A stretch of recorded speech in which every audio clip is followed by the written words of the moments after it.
13 नवंबर 2024 की बात है। देर रात को जंगहा पुलिस स्टेशन एरिया के मंगलपुर गांव में शांति देवी नामक एक महिला पर हमला होता है। सिर पर डंडे और लाठी से वार किया गया था। उसका सर फट जाता है, 16 टांके लगते हैं। होश में आने के बाद शांति देवी पुलिस को घटना के बारे में बताती है। वो कहती है कि मैं बरामदे में सो रही थी, उसी समय एक लड़के ने मेरे सर पर हमला कर दिया। वो मेरे चेहरे को कुचलना चाहता था।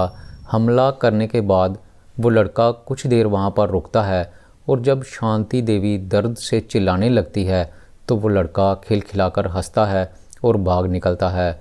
पुलिस शिकायत दर्ज करती है और केस की जांच पड़ताल करना शुरू कर देती है। पुलिस को ऐसा लग रहा था कि हो सकता है कि महिला का किसी के साथ पुरानी रंजिश हो, कहीं कोई सुराग नहीं मिल रहा था। उसके बाद पुलिस वाले जो हैं वो आसपास के एरिया के तकरीबन 250 सीसीटीवी कैमरास को खंगालते हैं। उनमें से एक कैमरे में रात को एक युवक भागता हुआ दिखाई देता है। पुलिस वाले उसी युवक पर फोकस करते हैं और उसकी तलाश में इधर उधर छापेमारी की जाती है। पुलिस वाले मोबाइल नंबरों की भी डिटेल निकालते हैं। जो मोबाइल उस समय उस वारदात वाली जगह पर एक्टिवेट थे उनकी डिटेल निकाली जाती है। उसके बाद एक आरोपी पकड़ा जाता है जिसका नाम होता है अजय निषाद। घटना के 4 दिन बाद आरोपी अजय निषाद को पुलिस के द्वारा उसके घर से पकड़ लिया जाता है। जब उससे पूछताछ की जाती है तो अजय बोलता है कि मैं कुछ नहीं जानता, मुझे कुछ भी पता नहीं है। मैं सूरत में काम करता हूँ, वहाँ पर मैं पेंट पॉलिश का कारीगर हूँ, मुझे छोड़ दीजिए, मुझे काम पर जाना है। मेरे मालिक मुझे बार बार फ़ोन कर रहे हैं। मैं त्यौहार में यहाँ पर आया हुआ था, छुट्टियाँ थी, त्यौहार मनाना था, इसलिए मैं यहाँ पर आया हुआ था। पुलिस वालों के सामने वो साफ साफ मुकर रहा था। लेकिन पुलिस वाले जब उसको सीसीटीवी फुटेज दिखाते हैं और उस पर जब दबाव बनाया जाता है, जब उसके साथ थोड़ी सी 3rd डिग्री से पूछताछ की जाती है तो वो अपना जुर्म कबूल कर लेता है। पुलिस ने उससे पूछा कि तुमने शांति देवी को क्यों मारा, तो अजय जो जवाब देता है वो सुनकर पुलिस वाले हैरान रह जाते हैं। अजय बोलता है कि मुझे लड़कियों से नफ़रत है, मैंने सिर्फ शांति को ही नहीं इसके सिवाय 5 और महिलाओं को भी पीटा है। उसमें एक को तो मैंने इतनी बुरी तरह से पीटा था कि वो मर ही गई थी। पुलिस वाले उससे पूछते हैं कि तुम्हें औरतों से इतनी नफ़रत क्यों है। तो पुलिस के इस सवाल पर अजय कहता है कि मेरा घर राजधानी टोला मंगलपुर गांव में है, मेरे पापा का नाम स्वामीनाथ निषाद है, मैं हाई स्कूल तक पढ़ा हुआ हूँ, स्कूल में मैं टॉपर था, पढ़ाई में बहुत मन लगता था, मुझे पढ़ लिख कर कुछ बनना था, मुझे इंग्लिश भी आती है। वो बताता है कि मुझे एक लड़की से प्यार हो गया था, वो भी मुझको चाहती थी, लेकिन जब अजय ने उस लड़की को प्रपोज़ किया तो उस लड़की ने हाँ कर दी। एक दिन वो उसके घर में उससे मिलने के लिए गया हुआ था, तो लड़की के घर वालों ने उसको मौके पर ही पकड़ लिया, उसकी खूब पिटाई की। उसके बाद अजय पर रेप का केस लगा दिया गया। अजय की जो प्रेमिका होती है वो भी उसको धोखा दे देती है और अपने घर वालों के साथ मिलकर अजय के ऊपर ही रेप का आरोप लगा देती है। इसके कारण अजय को जेल जाना पड़ता है। बड़ी मुश्किल से 6 महीने बाद उसकी कहीं ज़मानत हो पाती है। और ये वो घटना थी जिसने अजय के मन में महिलाओं के प्रति नफ़रत भर दी। 2022 में ये घटना उसके साथ हुई थी। वो ज़मानत पर बाहर आता है, उसके बाद लड़कियों से वो नफ़रत करने लगता है। ज़मानत पर घर आने के बाद उसके घर वालों ने उसको सूरत भेज दिया। अजय के बात करने का तरीका कोई साइको का ही लग रहा था। वो कह रहा था कि मैं शनिदेव का भक्त हूँ, मेरा कोई कुछ नहीं बिगाड़ सकता। वो कहता है कि मैं तभी काले कपड़े पहन कर रखता हूँ क्योंकि शनिदेव को काले कपड़े ही पसंद है।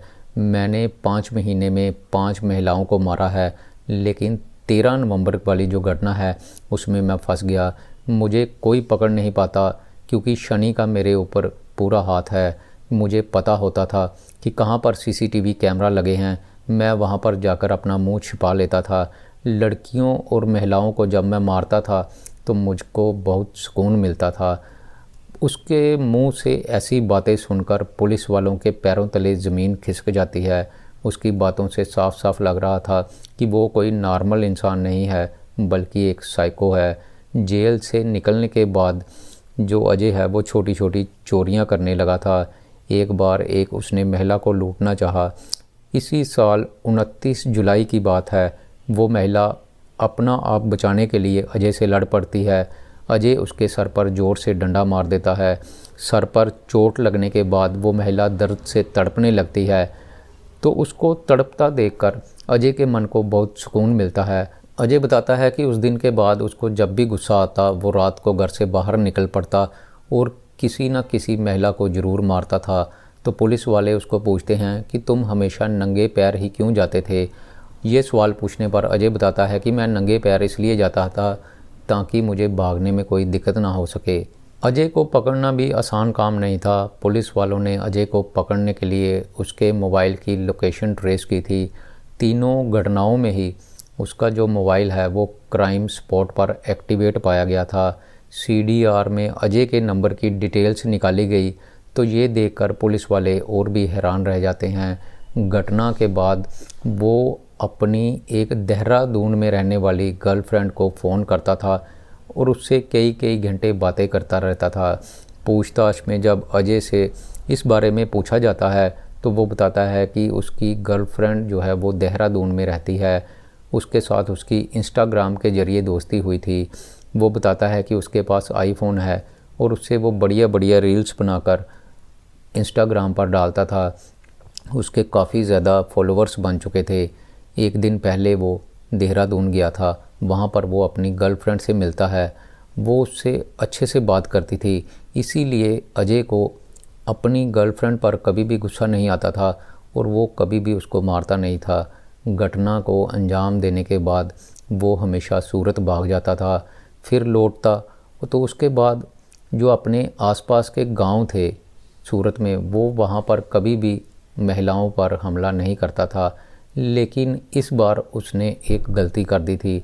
उसने अपने गांव में ही घटना को अंजाम दिया था। जब उसने अपने गांव में इस तरह की घटना को अंजाम दिया तो उसको पकड़ने में आसानी हो चुकी थी, क्योंकि गांव के आसपास के लोग उसको आसानी से पहचान लेते थे। वहीं इस मामले में एसएसपी डॉक्टर गौरव बताते हैं कि इस मामले की जांच के लिए एसपी उत्तरी जितेंद्र कुमार श्रीवास्तव और सीओ अनुराग सिंह के नेतृत्व में टीमें लगाई गई थी।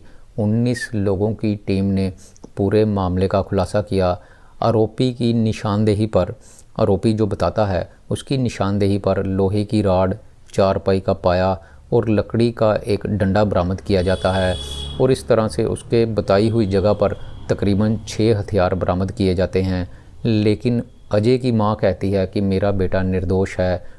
अजय के पिता कहते हैं कि पुलिस वालों को जब असली अपराधी नहीं मिला तो उन्होंने उनके बेटे को ज़बरदस्ती गुनाह कबूल करवा दिया और बाद में उसी को आरोपी बनाकर जेल में भेज दिया। वो कहते हैं कि उनका बेटा निर्दोष है। वो 5 भाई और 3 बहनों में से सबसे छोटा है और वही घर में कमाने वाला है। वो इस तरह की हरकतें नहीं कर सकता था। पुलिस ने उसको ज़बरदस्ती फंसाया है। तो दोस्तों, ये तो कहना था उसके पिता का, लेकिन सीसीटीवी कैमरा की फुटेज जो है वो झूठ नहीं बोलती।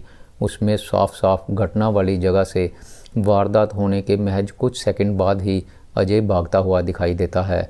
और दूसरा, अजय से जब सख्ती से पूछताछ की जाती है तो वो अपना गुनाह भी कबूल कर लेता है। अजय के पकड़े जाने के बाद आसपास के एरिया की जो महिलाएं हैं वो चैन की सांस लेती हैं।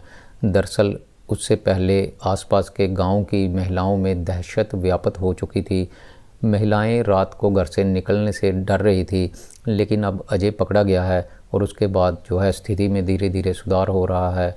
दोस्तों, मैं यहाँ पर यही कहना चाहूँगा, अपराधी चाहे कितना भी शातिर हो, वो एक ना एक दिन पकड़ा ही जाता है। तो हमारी जो कहानी है आज की, इसका मकसद आपको अलर्ट करना है, आपको चौकन्ना करना है, ताकि आप इस तरह की कहानियाँ सुनकर अपने आसपास रहने वाले साइको किलर या अपराधी किस्म के इंसानों से बच सकें। क्योंकि ये जो अपराधी होते हैं या जो ये साइको किलर होते हैं, ये कहीं बाहर से नहीं आते, बल्कि ये हमारे समाज में ही, हमारे बीच ही मौजूद होते हैं, लेकिन इनको आइडेंटिफाई नहीं किया जा पाता और ये हमारे बीच ही घुल मिल कर हमारे साथ रहते हैं। ये लोग हमेशा मौके की तलाश में रहते हैं। जब इनको मौका मिलता है तो उस समय ये आपराधिक घटना करने से पीछे नहीं रहते और अपराध करके भाग जाते हैं। तो दोस्तों, ज़रूरत है ऐसे लोगों की पहचान करने की और उनसे बच के रहने की। दोस्तों, मेरी आज की ये कहानी यहीं पर ख़त्म होती है। मैं फिर आऊँगा आपके लिए एक नई कहानी लेकर। तब तक के लिए नमस्कार, शुक्रिया।